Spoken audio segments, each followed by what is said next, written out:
আসসালামু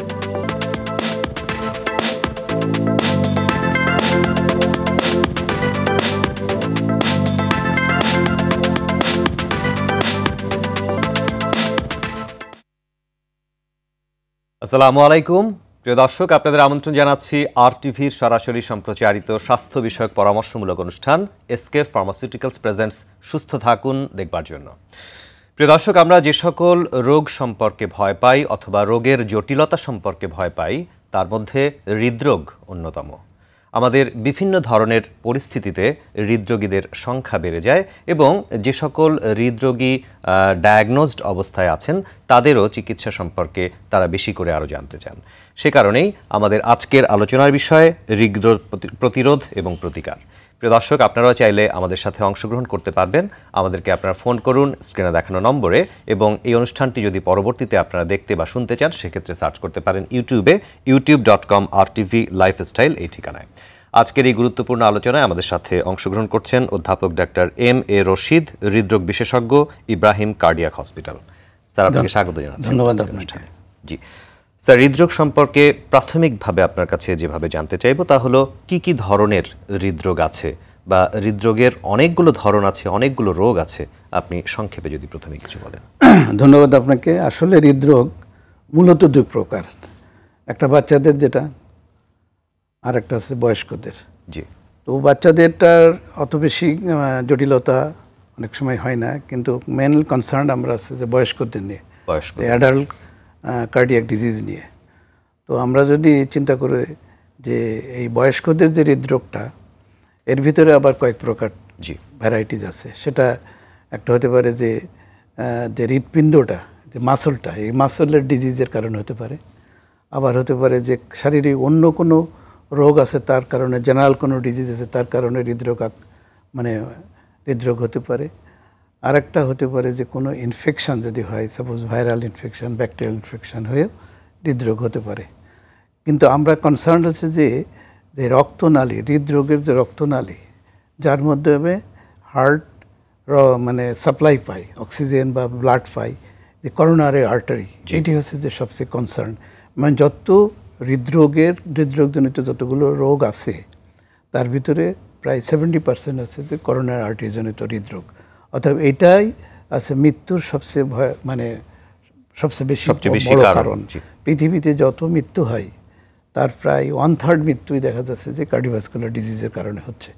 এবং এই 1/3 মৃত্যু, অর্থাৎ 30 থেকে 33% মৃত্যু হচ্ছে যে কার্ডিওভাস্কুলার ডিজিজের। এই 30 বা 33% মৃত্যুর ভিতরে আবার 60 to 70% মৃত্যু হচ্ছে যে এই করোনারি আর্টারি ডিজিজে, অর্থাৎ হার্টের যে রক্তনালীগুলো যে ব্লক হয়ে যে হার্ট অ্যাটাক হচ্ছে, এর পরিণতিতে মানুষের মৃত্যু হচ্ছে। জি, যদিও হৃদরোগের কারণ কি কি হতে পারে সেটি অত্যন্ত বহুল চর্চিত একটি বিষয়, আমরা সকলেই এই বিষয়টি নিয়ে অনেক আলোচনা করি। তারপরেও আপনার কাছে মূল কারণগুলো আরেকবার সংক্ষেপে একটু শুনতে চাই। ধন্যবাদ আপনাকে। যে অ্যাডাল্ট যে করোনারি আর্টারি যে হচ্ছে, অর্থাৎ হার্টের যে রক্তনালী ব্লক হয়ে যে হৃদরোগ হচ্ছে, এটাই কিন্তু মুখ্য কারণ মৃত্যুর। এর ভিতরে কয়েকটা কারণ আছে, কিছু কারণ আছে যে মডিফায়েবল, কিছু কারণ আছে যে রিস্ক ফ্যাক্টর, যেগুলো কিছু আছে আনমডিফায়েবল। আনমডিফায়েবল এটা যে মানুষের এজ, তারপরে তার পুরুষ না মহিলা, জেনেটিক যেগুলো জিনিস, এটাকেও কেউ চেঞ্জ করতে পারে না। কিন্তু যেগুলো চেঞ্জেবল বা মডিফায়েবল, এর ভিতরে আপনার যেমন ডায়াবেটিস একটা প্রধান কারণ, ডায়াবেটিস, তারপরে রক্তের কোলেস্ট্রল, অনেকে ধূমপান করে বা তামাক জাতীয় জিনিস ইউজ করে, ওজন বেশি, ওবেসিটি, অনেক সময় দুশ্চিন্তা, অ্যাংজাইটি, স্ট্রেসও একটা ফ্যাক্টর হয়ে গেছে। আর এগুলো ছাড়াও তো মানুষের আরও কিছু লাইফস্টাইল আছে, যেমন হাঁটাচলা না করা বা সেডেন্টারি লাইফ লিড করা, অত্যাধিক মানসিক দুশ্চিন্তায় ভোগা, এগুলো হচ্ছে যে মডিফায়েবল কজ। এই মডিফায়েবল কজগুলো, অর্থাৎ এটাকে প্রিভেন্ট করা সম্ভব। এটার থেকে আপনি ইচ্ছা করলেই এটার থেকে পরিত্রাণ পেতে পারেন, যদি জীবনের শুরু থেকেও মানুষ যদি তার ডায়েট সম্বন্ধে সচেতন থাকে, তার ওয়েট সম্পর্কে সচেতন থাকে, সে যদি ধূমপান না করে, খাবারগুলো ঠিক মতন করে, তাহলে দেখা যাচ্ছে যে ব্লাড প্রেশারও দেরিতে হবে বা হবে না। আবার ঠিক ডায়াবেটিসও 70-80% প্রিভেন্টেবল। আর ধূমপান বা তামাক জাতীয় জিনিসগুলোতে এগুলো অ্যাভয়েড করাই সম্ভব। আর পরিশ্রম করা বা রেগুলার এক্সারসাইজ করার এই হ্যাবিটগুলো, এগুলো যদি নিয়মিত করলে তাহলে এই রোগগুলো দেখা যাচ্ছে যে এই যে প্রিভেন্টেবল, এটা কিন্তু 70 to 80% প্রিভেন্টেবল। 70 থেকে 80 ভাগ আমরা প্রতিরোধ করতে পারি এই ধরনের অভ্যাসগুলো যদি জীবনযাত্রা এইভাবে মেনে চলা যায়। জি জি, অত্যন্ত চমৎকারভাবে আপনি মূল পয়েন্টসগুলো বলেছেন। স্যার, এভাবে একটু জানতে চাইব যে যখন একজন মানুষের হৃদরোগ হয়েছে বা তার লক্ষণ প্রকাশ পাচ্ছে, সাধারণ লক্ষণগুলো কি কি, কখন তিনি অনুধাবন করবেন যে তিনি হৃদরোগীতে আক্রান্ত হচ্ছেন বা কখন তার চিকিৎসকের কাছে যাওয়া উচিত? ধন্যবাদ, এটা খুব একটা মূল্যবান কোশ্চেন। যে আসলে অনেক সময় কনফিউশন থাকে যে কোনটা হার্টের কারণে হচ্ছে আর কোনটা গ্যাসের কারণে হচ্ছে বা কোনটা অন্য কোনো কারণে হচ্ছে। জি, আমরা সাধারণ লক্ষণগুলো নিয়ে আপনার কাছে শুনছিলাম, একজন দর্শক আমাদের সাথে কথা বলতে চাইছেন, দর্শকের প্রশ্নটা নেব। জি দর্শক, আপনার নাম বলে প্রশ্নটা করুন। আসসালামু আলাইকুম দর্শক। ওয়ালাইকুম আসসালাম রাহমাতুল্লাহি ওয়া বারাকাতুহু। আমার নাম হচ্ছে মোহাম্মদ বিলাল হোসেন। আমি ময়মনসিংহ ডিস্ট্রিক্টের ফুলবাড়িয়া উপজেলায় বসবাস করি। 4 নং বালিয়ান, আমার গ্রামের নাম হচ্ছে বাসনা। জি, আপনার সমস্যাটি বলুন। শিশু আছে, হ্যাঁ আমার একটি সন্তান আছে, তার বয়স হচ্ছে 2.5 বছর। তো আমি ময়মনসিংহ মেডিকেলে আমার সন্তানটা নেওয়ার পরে আমি তো এরকম রিপোর্ট দিই না, তবে তারা বলছে যে নাকি টপ নামে একটা রোগ আছে, আমার সন্তানের সেই টপ রোগটা হয়েছে। একটা মানে বাংলা ভাষার নাকি একটা চিত্র আছে। তো এটার জন্য আমরা অনেক এখানে ডাক্তার দেখাইছি, ডাক্তাররা ওনারাও ট্রিটমেন্ট দিচ্ছে, আমি সাররাজা দিচ্ছে, দেওয়ার পরেও আমি ওই এন্ডাবার 10 পরে হচ্ছে যে আরো কিছু সিরাপ দিচ্ছি, এগুলা খাওয়াই যাচ্ছি। তারপরেও আমার সন্তান আগের থেকে কিছু ভালো থাকলেও আমার ভিতরে একটা সন্দেহ যে আসলে আমার এটা কি করা উচিত। এখন সমস্যা কি হচ্ছে? এজন্য করে আমি এখন বাচ্চার কষ্ট কি হচ্ছে? ঢাকা ওই বাচ্চার কষ্টটা হচ্ছে যে বাচ্চাটা প্রায় সময় জ্বর আছে এবং ঠান্ডা লেগে যায় এবং কিছু হইলেই সে অত্যাধিক কান্না করে এবং মূলত সমস্যা ছিল যে ইদানিং সে কোনো কথাও বলতো না, মানে শুধু আব্বা আম্মা ডাকতো কিন্তু বাকি কথা বলতে পারতো না। আলহামদুলিল্লাহ এখন আরো অন্যান্য কথা বলে। ঠিক আছে, আপনার শুনেন, আপনার বিষয়টা বুঝতে পেরেছি। এটা ধন্যবাদ দর্শক। আপনার বাচ্চার এটা জন্মগত হৃদরোগ, এটা যদি প্রপারলি ডায়াগনোসিস হয়েছে কিনা এখনো জানি না। আপনি বললেন টপ, এটা আছে টেট্রালজি অফ ফ্যালট। এটা একটা কমপ্লেক্স কনজেনিটাল হার্ট ডিজিজ। এটা আপনার যদি প্রপার ডায়াগনোসিস হয়ে থাকে তাহলে এটার চিকিৎসা আছে, এটার সার্জারি করতে হবে। আচ্ছা, এটার সাধারণত আমাদের ইব্রাহিম কার্ডিয়াক হসপিটালে এটার খুবই ভালো সার্জারি হয় এবং এটা মিনিমাল ইনভেসিভ যেটা মানে সার্জারি বলে, MICS বলে সংক্ষেপে। তো এটা করা সম্ভব, অর্থাৎ অল্প কেটে বগলের তলা দিয়ে সামান্য কেটে এই হৃদরোগটা চিকিৎসা করা সম্ভব। এবং উনি যদি ইব্রাহিম কার্ডিয়াক আসে তাহলে এই ব্যাপারে ওনাকে আমরা সহযোগিতা করতে পারবো। জি, এটা একটা complex congenital heart disease, complex congenital heart জন্মগত হৃদরোগ, টফ বা টেট্রালজি অফ ফ্যালট। এটা চারটে ডিজিজ মিলে একটাকে বলে টেট্রালজি অফ ফ্যালট। জি, ওনার পরামর্শ নিশ্চয়ই উনি পেয়ে গেছেন। উনি আশা করি উনি যদি ফলো করে, যদি ঢাকায় বারডেমের সাথে যে ইব্রাহিম কার্ডিয়াক হসপিটাল আছে, যদি এখানে আসে তাহলে আমরা ওনাকে এ ব্যাপারে সহযোগিতা করতে পারবো। জি, আমাদের দর্শক নিশ্চয়ই উপকৃত হবেন এবং অনেকেই যারা এই ধরনের কনজেনিটাল বা জন্মগত হৃদরোগে ভুগছেন, শিশুদের যদি সঠিক সময়ে ডায়াগনোসিস হয়, তারা যদি চিকিৎসা নিতে পারেন সম্পূর্ণ ভালো হয়ে যাবে এই রোগের ক্ষেত্রে, সেটি আপনি উল্লেখ করেছেন। আপনি যখন হৃদরোগের কোশ্চেনে যখন আসলো, ওই জন্মগত আরো কয়েকটাই আছে, যেমন ASD বলে, atrial septal defect, ventricular septal defect, আর একটাই যে কনজেনিটালি যেটাকে বললো যে TOF, tetralogy of Fallot, pulmonary stenosis, এগুলো কিন্তু কারেক্টেবল ডিজিজ। এটা চিকিৎসা করলে বা সার্জারি করলে ভালো হয়ে যায়, মানে মূল চিকিৎসা সার্জারি ভালো করা সম্ভব। জি, অবশ্যই। যে সকল শিশুরা জন্মগতভাবে বিভিন্ন ধরনের হৃদরোগে ভুগছেন এবং যে রোগগুলোর নাম আপনি উল্লেখ করেছেন, তারা যেন অতি সত্বর আসলে হৃদরোগ বিশেষজ্ঞদের পরামর্শ অনুযায়ী সার্জারি করিয়ে নেন। আমরা আরেকজন দর্শকের সাথে কথা বলতে চাচ্ছি। জি দর্শক, আপনার নাম বলে প্রশ্নটি করবেন। আসসালামু আলাইকুম।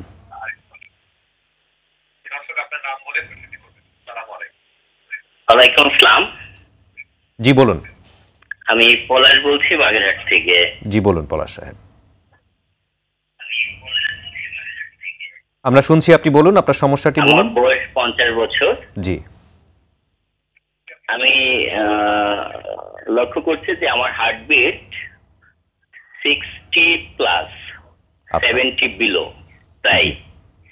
তো আমি জানতে চাচ্ছি যে পালসেশন আর হার্টবিট কি একই? পালস হচ্ছে ওইটা আমি যেটা বললাম। জি, আপনি কোনো সমস্যা বোধ করছেন কিনা, আপনি অন্য কোনো শারীরিক সমস্যা বোধ করছেন কিনা, হাঁপিয়ে যাচ্ছেন অথবা অন্য কোনো সমস্যা বোধ করছেন কিনা? জি না, প্রচন্ডভাবে হাঁপিয়ে যাচ্ছি তেমন কিছু না, কিন্তু মাঝে মধ্যে একটু বুকে ব্যথা হয়। আর কিছু জিজ্ঞেস করবার আছে আপনার? এটা হৃদরোগের লক্ষণ কিনা? আচ্ছা, আপনার কি ব্লাড প্রেশার আছে? আপনি কোনো ব্লাড প্রেশার ওষুধ খান? জি না। আচ্ছা, ঠিক আছে। আপনার যে হার্টবিট বা আপনাকে পালস, ধন্যবাদ দর্শক। এটা একই জিনিস। এটা নর্মাল হচ্ছে 60 থেকে 100 জি, প্রতি মিনিটে 60 থেকে 100 বার। অর্থাৎ আপনি নর্মালের ভিতরে আছেন, অডিট হওয়ার কোনো কারণ নেই। আপনার এটা স্বাভাবিক হার্ট রেট বা হার্টবিট, এটা আপনি নর্মালের ভিতরে আছেন, অস্থির হওয়ার কোনো কারণ নেই বা চিন্তা করার কোনো কারণ নেই। তবে যদি আপনার সাথে ব্লাড প্রেশার থাকে বা অন্য কোনো জটিলতা থাকে বা থাইরয়েডের কোনো সমস্যা থাকে, তাহলে সেক্ষেত্রে বিটের একটা সম্পর্ক থাকে। অনেক সময় ওষুধ খেলে হার্টবিট কম হয়, অনেক সময় থাইরয়েডের যদি প্রবলেম থাকে, হাইপোথাইরয়েডিজম থাকে, তাহলে সেক্ষেত্রেও হার্টবিট একটু কম থাকে। অতএব এগুলো অ্যাসেসমেন্ট না করে, আর যেটা ওনার হার্টবিট আছে that is within the normal range, normal লিমিটের মধ্যেই আছে, কিন্তু যেহেতু উনি সন্দেহ পোষণ করছেন হয়তো কোনো কারণে, সেই ক্ষেত্রে অন্যান্য কোনো রোগ আছে কিনা সেটি ওনার দেখা দরকার, সেটাই কনসার্ন। আমরা আলোচনা করছিলাম যে কমন যে লক্ষণগুলো, হৃদরোগের লক্ষণ, সেটি একটু আপনি উল্লেখ করুন। হ্যাঁ, আমরা যেটা হৃদরোগের যে লক্ষণগুলো সাধারণত যদি কয়েকটা আছে যে হৃদরোগের মূল লক্ষণ। একটা আছে যে প্যালপিটেশন বা বুক ধড়ফড় করা, একটা আছে বুকে ব্যথা হওয়া, আর একটা আছে শ্বাসকষ্ট হওয়া। এই তিনটেই মূলত হার্ট ডিজিজের মূল লক্ষণ। এখন কোনটা হলে কি হবে বা কিভাবে আইডেন্টিফাই করা যাবে স্বাভাবিকভাবে, সেটা হচ্ছে যে মূল এখানে বিষয়। অর্থাৎ একটা লোকের যদি করোনার ডিজিজ থাকে, অর্থাৎ হার্টে যদি ব্লক থাকে, তাহলে এই হাঁটতে চলতে গেলে বুকের ভিতরে চাপ বা ব্যথা হবে, বা সাথে বুক ধড়ফড় করতে পারে, বা সেক্ষেত্রে একটা অস্বস্তি লাগতে পারে, ডিসকমফোর্ট ফিল করতে পারে। ডিসকমফোর্ট, আবার রেস্ট নিলে সেটা কমে যাবে। এটা প্রাথমিকভাবে বোঝার উপায়। একটা মধ্যবয়সী লোক যদি তার মানে ওজন যদি একটু বেশি থাকে, বা সে যদি ধূমপায়ী হয়, বা তার যদি ডায়াবেটিস থাকে বা ফ্যামিলি হিস্ট্রি থাকে, এবং সে যদি হাঁটাচলা করার সময় এরকম ডিসকমফোর্ট বোধ করে, অর্থাৎ বুকে চাপ বা ব্যথা বা একটা ভারী ফিলিং বা একটা হেভিনেস বা কম্প্রেসিভ টাইপ অফ যদি এরকম জাস্ট ডিসকমফোর্ট থাকে, এবং রেস্ট নিলে বা একটু থেমে গেলে কমে যাচ্ছে, তাহলে অবশ্যই ধরে নিতে হবে যে তার করোনা আর্টারি হৃদরোগ থাকার সম্ভাবনা রয়েছে। এবং সেক্ষেত্রে অবশ্যই ডাক্তারের পরামর্শ নিয়ে এবং তার কিছু বেসিক পরীক্ষা করাতে হবে। বেসিক পরীক্ষার ভিতরে ধরেন, প্রথমে একটা লোক যদি এই ধরনের সমস্যা নিয়ে আসে ডাক্তারের কাছে, এবং যাওয়া উচিত যে ধরনের সিমটম যদি থাকে, তার প্রথমে একটা ইসিজি করতে হবে। ইসিজি যদি নর্মাল থাকে, তার একটা ইকোকার্ডিওগ্রাম করতে হবে, এবং ইকোকার্ডিওগ্রাম যদি নর্মাল থাকে, তার একটা স্ট্রেস টেস্ট বা ইটিটি করতে হবে, এবং এর সাথে একটা ব্লাডের টেস্ট করতে হবে। যেমন ব্লাড সুগারটা দেখতে হবে, রক্তে তার ডায়াবেটিস আছে কিনা, আর একটা আছে থাইরয়েডের সমস্যা আছে কিনা, এবং রক্তে কোলেস্ট্রল বেশি আছে কিনা, বা কিডনির পয়েন্ট কেমন আছে, অ্যাট দি সেম টাইম তার হিমোগ্লোবিনটা কেমন আছে। এই কয়েকটা বেসিক জিনিস তাকে আগে কয়েকটি পরীক্ষা নিরীক্ষা বা ল্যাবরেটরি ইনভেস্টিগেশন করলে, এই পরীক্ষাগুলো করলে মোটামুটি একটা ধারণা পাবে। এগুলো যদি সবই নর্মাল থাকে, তাহলে তার যে অস্বস্তিগুলো, এটা ধরে নিতে হবে যে এটা ফাংশনাল হতে পারে বা নিউরোমাসকুলার হতে পারে, অর্থাৎ অন্য কোনো কারণে হচ্ছে, সেটা হয়তো হৃদরোগজনিত কোনো কারণে নয়। আমরা আরেকজন দর্শকের প্রশ্ন নিচ্ছি। হ্যালো দর্শক, আসসালামু আলাইকুম, আপনার প্রশ্নটি বলুন। হ্যালো, জি আমরা শুনছি, বলুন। আমার নাম আনামুল হক। হ্যালো, আমরা শুনছি, বলুন। আনামুল হক রঞ্জু। আমার নাম আনামুল হক রঞ্জু, বাড়ি হচ্ছে গাইবান্ধা। গত 3 তারিখে আমি হঠাৎ করে সকালবেলা 7:30টার দিকে ওই একটু পেট গ্যাসের একটু ভাব হলো। আমি আস্তে আস্তে হাঁটতে হাঁটতে প্রায় মাইল খানেক চলে গেছি। যাওয়ার পরে দেখি যে ওই গ্যাস একটু বেশি এবং একটু বুকের মধ্যে হানাহানি করলো আর কি। পরে আমি না যা আবার ওখানে বসে পড়লাম, বসে পড়ার পরে একটু সুস্থ হলাম। সুস্থ হওয়ার পরে বাড়িতে আবার ব্যাক করে আসলাম। ওই যেখানে বসেছিলাম এবং বাড়ির মাঝামাঝিতে যখন আমি আসছি, তখন আমি আর হাঁটতে পারতেছি না। তখন আর ওই মানে উকি হচ্ছে, বমি নয় কিন্তু উকি হচ্ছে আমার সাথে সাথে। আমি তখন মনে করলাম এটা তো আমার, এবং গা ঘামতিছে। তখন আমি মনে করলাম যে আমার হচ্ছে যে এটা হার্ট অ্যাটাকের লক্ষণ। তো আমি সাথে সাথে আমার ভাইটাকে বললাম, ওরা আমাকে এই হাসপাতালে নিয়ে যাও, পলাশবাড়িতে। কলারবাড়ি নিয়ে যাও, ওখানে সাথে সাথে ইসিজি করলো। ইসিজি করার পরে বলল যে এখানে হবে না, রংপুরে নিয়ে যাও। তো রংপুরে নিয়ে যাও, ওখানে আবার একটু আধা ঘন্টা 1 ঘন্টার মতো সময় লাগছে আমাকে হাঁটাহাঁটি করতে। তাতে আমি খুব আর হাঁপিয়ে যাই। হাঁপিয়ে যাওয়াতে পরে অবশ্য এই পাইছি, আমি সিরিয়াল পাইছি। পর সাথে সাথে ইসিজি করলো আর কি। ইসিজি করার পরে সাথে সাথে আমাকে আইসিইউতে নিল। এখন আপনার কি সমস্যা বা ইসিজিতে কি ধরা পড়েছে? আচ্ছা, ধরা পড়ছে হচ্ছে যে আমার কাগজ আছে, ধরো যে heart attack, primary heart attack হয়েছে আর কি। আচ্ছা, হ্যাঁ। আপনি হাসপাতালে ভর্তি ছিলেন? আপনি কি হাসপাতালে ভর্তি হয়েছিলেন পরবর্তীতে? আমি হাসপাতালে ভর্তি ছিলাম আমি। জি, 3 তারিখে। এখন আপনি স্পেসিফিক ভাবে এখন আপনি কি জানতে চান বা পরবর্তীতে আপনার কি করণীয় সেটি আপনি জানতে চাইছেন? এখন আমি যে ওষুধগুলো আমাকে দিচ্ছে খাচ্ছি আমি, কিন্তু আমার শরীর একটু হাঁটলে শরীর হাঁপিয়ে যায়। আচ্ছা, বা আধা কেজি, হাফ কেজি বা 1 কেজি জিনিস যদি হাতে নেই, ওই একটু হাঁপিয়ে যায়, পিছন সাইডটা আমার একটু কেমন করে আর কি। জি দর্শক, আপনাকে অনেক ধন্যবাদ। আপনি চমৎকারভাবে আপনার হিস্ট্রি বা ইতিহাসটি তুলে ধরেছেন, কিভাবে আপনার সমস্যাটি শুরু হলো এবং কতটুকু আপনি ডায়াগনোসিসে পৌঁছতে পেরেছেন।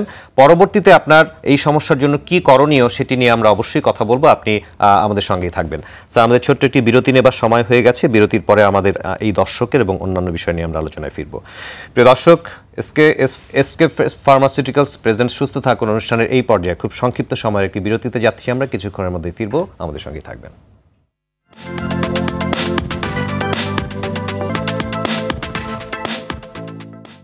প্রিয় দর্শক, বিরতির পর আবারও আপনাদের স্বাগত জানাচ্ছি এসকে ফার্মাসিউটিক্যালস প্রেজেন্টস সুস্থ থাকুন অনুষ্ঠানের আজকের পর্বে। আমাদের আজকের আলোচনার বিষয় হৃদরোগ প্রতিরোধ ও প্রতিকার। আমাদের সাথে আলোচনায় যুক্ত হয়েছেন অধ্যাপক ডক্টর M.A. রশিদ, হৃদরোগ বিশেষজ্ঞ, ইব্রাহিম কার্ডিয়াক হসপিটাল। আমরা বিরতির পূর্বে একজন দর্শকের প্রশ্ন শুনছিলাম। উনি সংক্ষিপ্তভাবে বলেছেন যে উনি কষ্ট অনুভব করছিলেন, গ্যাসের ব্যথা হিসেবে মনে করছিলেন। তিনি চিকিৎসকের কাছে গিয়েছিলেন হাসপাতালে, সেখানে তার ইসিজিও করা হয়েছে এবং তিনি কিছু মেডিকেশন এখন নিচ্ছেন। তার ঘাম হয়েছে, ব্যথা হয়েছে এবং তিনি প্যালপিটেশন বা বুক ধরফরানি ইত্যাদি অনুভব করেছিলেন। আসলে এই ধরনের পেশেন্টের ক্ষেত্রে পরবর্তী বা ফার্দার ইনভেস্টিগেশন এবং চিকিৎসার প্রোটোকলটা কি হতে পারে স্যার? ধন্যবাদ। উনি কিন্তু মানে একটা টিপিক্যাল একটা হিস্ট্রি প্রেজেন্ট করছেন। কারণ অনেক সময় দেখা যায় যে হার্ট অ্যাটাক যখন ইনিশিয়ালি হয় তখন এই ধরনের ডিসকমফোর্টই হয়। অনেক সময় দেখা যাচ্ছে যে বুকে চাপ ব্যথা হতে পারে বা অনেকে গ্যাসের ব্যথা হতে পারে, মনে আছে যে পেটে গ্যাস হয়েছে বা একটা অজীর্ণ বা একটা ইনডাইজেশনের মতন একটা ফিচার। এবং উনি কিন্তু ওই রকম একটা সিমটমের কথা বলেছে, সাথে ঘাম হয়েছে এবং সে ইন্টেলিজেন্ট যে সাথে সাথে সে হাসপাতালে গেছে এবং হাসপাতালে যাওয়ার পরে তার ইসিজি হয়েছে এবং বেসিক কয়েকটা টেস্ট লাগে, যেখানে ইসিজি তো অবশ্যই প্রায় জায়গায় ফ্যাসিলিটি আছে। এর সাথে যদি ট্রোপোনিন আই নামে একটা এনজাইম আছে, হার্ট অ্যাটাকের একটা মার্কার, এটা যদি সাথে সাথে করা যায়, এখন আধা ঘন্টার ভিতরে আপনি you can have the result যে আদরে হার্ট অ্যাটাক হয়েছে বা হওয়ার পথে আছে কিনা। তো সেরকম সিচুয়েশনে থাকলে যেখানে ফ্যাসিলিটি আছে সেরকম জায়গায় ইমিডিয়েটলি ট্রান্সফার করার দরকার। অর্থাৎ যদি একটা লোকের যদি হার্ট অ্যাটাক হয় এবং ওনার যে সিমটম এটা হার্ট অ্যাটাকের আলামত, এবং উনি যদি একটা ভালো কার্ডিয়াক সেন্টারে যায় এবং যদি আধা ঘন্টা 40 মিনিটের ভিতরে পৌঁছাইতে পারে, তাহলে এখন প্রাইমারি পিসিআই নামে যেটা একটা কথা আছে যে ইমিডিয়েটলি হার্ট মাসল ড্যামেজ হওয়ার আগেই যদি হার্টের রক্তনালীটা যেটা ব্লক হয়েছে এটার উপসর্গগুলো ব্লক হয়, অ্যাঞ্জিওগ্রাম করার পরে ইমিডিয়েট অ্যাঞ্জিওগ্রাম করে যদি আপনার যদি ব্লক আইডেন্টিফাই করা যায় এবং এটা যদি সাথে সাথে খুলে দেওয়া যায়, যেটাকে বলে রিং লাগানো অ্যাঞ্জিওপ্লাস্টি, এটাকে বলে প্রাইমারি পিসিআই। জি, এই প্রাইমারি পিসিআই এর কথা যেটি বলছেন সেটা হচ্ছে খুব দ্রুততম সময়ের মধ্যে এই লক্ষণগুলো যদি 1 ঘন্টার ভিতরে হাসপাতালে পৌঁছাইতে পারে, এমনকি 2 ঘন্টার ভিতরে গেলেও সম্ভব যদি পৌঁছায়, তাহলে এই রোগী। এবং আমাদের যে রোগী ফোন দিয়েছিলেন তার ঘটনাটি ঘটেছে আরো 10-12 দিন আগে।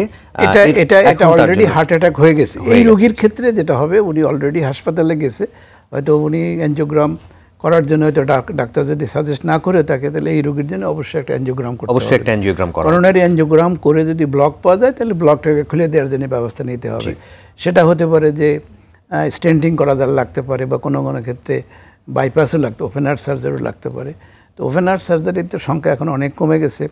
এখন অ্যাঞ্জিওপ্লাস্টি এত অ্যাডভান্স ডেভেলপ করছে যে প্রায় 95% ক্ষেত্রে দেখা যাচ্ছে যে আপনার ব্লক থাকলে সে ব্লকের চিকিৎসাটা কোনো কাটাছেঁড়া ছাড়াই এটাকে রিং লাগানো বা অ্যাঞ্জিওপ্লাস্টি করা সম্ভব। আর যেগুলো জটিলতা অ্যাঞ্জিওপ্লাস্টি করা যাচ্ছে না, সেগুলো ক্ষেত্রে আপনার 5%-এর মতো ওপেন হার্ট সার্জারি লাগে।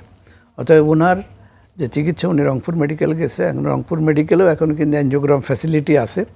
উনি যদি প্রপার জায়গায় যেয়ে থাকে বা কার্ডিওলজিস্টের কাছে যেয়ে থাকে বা রংপুর মেডিকেল কলেজে যদি যেয়ে থাকে, নিশ্চয়ই ওনারা হয়তো অ্যানজিওগ্রামের পরামর্শ দিচ্ছে। তো বাকিটা হয়তো উনি যদি আমাদের কথা শুনে থাকে, তাই মনে করবো যে আপনি ওখানে যে কার্ডিওলজিস্ট আছে দেখান, এবং আপনার জন্য একটা অ্যানজিওগ্রামই লাগবে, অ্যানজিওগ্রাম একটু সাজেস্ট করা যেতে পারে। ওখানে যদি সম্ভব না হয় তাহলে আপনি ঢাকায় যে কোনো সেন্টার চলে আসতে পারেন, ইব্রাহিম কার্ডিয়াক আসতে পারেন। আমাদের রাত দিন 24 ঘন্টা আমাদের এখানে এই সার্ভিস বলবৎ আছে। আপনি মানে স্বল্প মূল্যের ভিতরেই এই চিকিৎসাটা সম্ভব। ওনার জন্য ট্রিটমেন্ট প্রোটোকলটি কীরকম হতে পারে সেই গাইডলাইন নিশ্চয়ই উনি পেয়ে গেছেন, এবং এই ধরনের সমস্যায় যারা ভুগছেন তাদের প্রত্যেকের ক্ষেত্রেই এই পরামর্শগুলি প্রযোজ্য।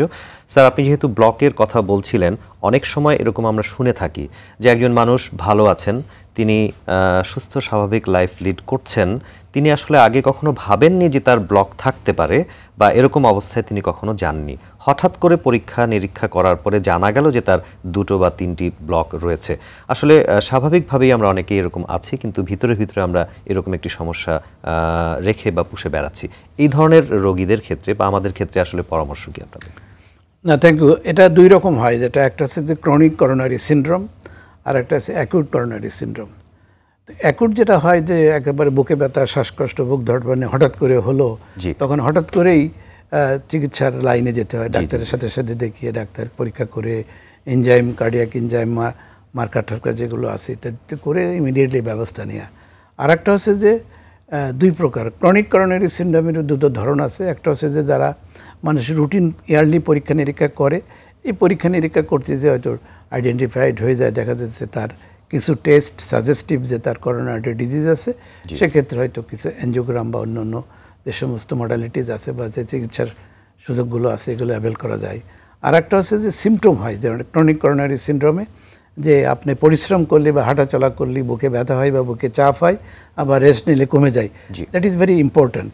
এবং একটা রোগীর যদি, একটা লোকের যদি তার ডায়াবেটিস থাকে, ব্লাড প্রেশার থাকে, বা সে যদি স্মোক করে বা সেডেন্টারি লাইফ লিড করে, বডি ওয়েট বেশি থাকে, ফ্যামিলি হিস্ট্রি থাকে, এই ধরনের কেসে যদি আপনার হাঁটতে চলতে গেলে বা সিঁড়ি বাইতে গেলে বা উত্তেজিত হলে, এমনকি বেশি ওভার ইটিং করলেও আপনার এই ধরনের ডিসকমফোর্ট থাকে, এই রোগীগুলো তখনই পরীক্ষা করা উচিত। আসলে অবশ্যই পরীক্ষা, এটা হচ্ছে ক্রনিক করোনারি সিনড্রোম বলে।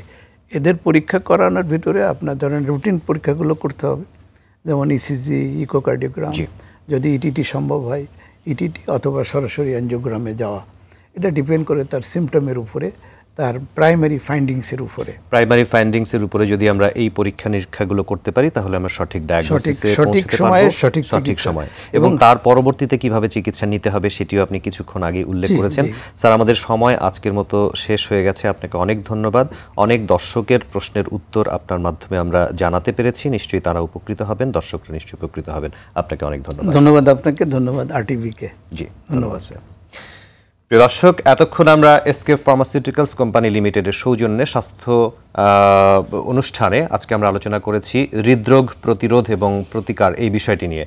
প্রিয় দর্শক, আমরা জানতে পেরেছি যে কি কি ধরনের রিস্ক ফ্যাক্টর রয়েছে এবং কখন আমাদের ল্যাবরেটরি ইনভেস্টিগেশনগুলো করা উচিত, এবং কোন সময়ে ইমিডিয়েটলি বা দ্রুততম সময়ের মধ্যে একজন হৃদরোগ বিশেষজ্ঞের পরামর্শ নেওয়া উচিত। এবং আমরা যদি ঝুঁকির বিষয়গুলোকে মাথায় রাখতে পারি, তাহলে অবশ্যই আমরা হৃদরোগ প্রতিরোধ করতে পারবো। আমাদের আজকের দর্শক যারা আমাদের আজকের অনুষ্ঠান শুনেছেন, আপনাদের সকলকে ধন্যবাদ জানিয়ে আলোচনা শেষ করছি। আল্লাহ হাফেজ।